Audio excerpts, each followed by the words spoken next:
let's make a Nepal chowmin with me. सुरुमा हामीले चाउमिनको नुडल्स बोइल गरेर राखिसकेका थियौँ. त्यसपछि केही भेजीहरू रेडी गर्यौँ. त्यसपछि हामी प्यान ततायौँ, तेल, अनि हामीले चाहिँ आज चिकन युज गरेको छौँ. अनि त्यसलाई केही समय भुट्न दिनुहोस्. यस.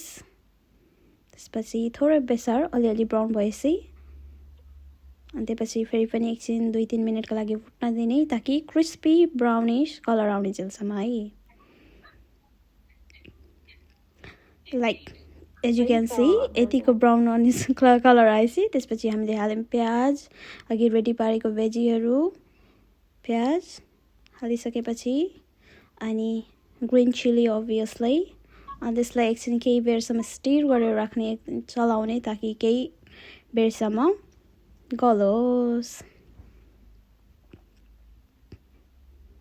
As you can see, यसरी नै हल्का वेमा स्टिर गर्दै राख्नुहोस्. त्यसपछि हामीले हाल्यौँ लसुन अदुवाको पेस्ट, अनि त्यसलाई पनि केही समय चलाउनुहोस्. जब प्याजसँग राम्रोसँग मोलिसकेको हुन्छ त्यसपछि हामीले अजिनामोटोको धुलो, अनि त्यसलाई पनि फेरि पनि चलाउनुहोस्.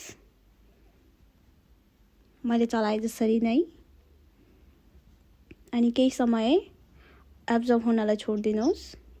त्यसपछि हामीले मिक्स मसला हाल्यौँ. अब यो चाहिँ हजुरको स्वाद अनुसार हाल्नु होला.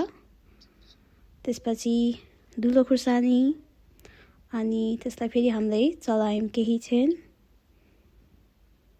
ताकि सबैतिर राम्रोसँग मिक्स होस् भनेर.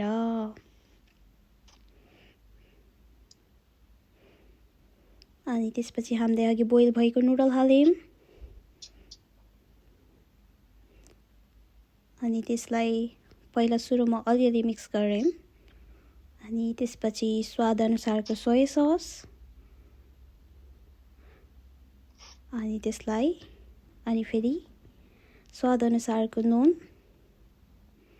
खाने बनाउने बेलामा चाहिँ मेरो चाहिँ बानी कस्तो छ भने केही कुरा एमाउन्ट गर्दिनौँ, नाप्दिनौँ, एकदम गट फिलिङ है छ. त्यसपछि हामीले ससेज बनायौँ बिचमा, अनि त्यो सबै मिक्स गरेपछि लास्टमा माथिबाट धनियाले गार्निस पनि गरेका छौँ. अनि यता ससेज पनि हुँदैछ. अनि यो चाहिँ हो फाइनल प्रोडक्ट. टाडा, लुक यम्मी, यम यम.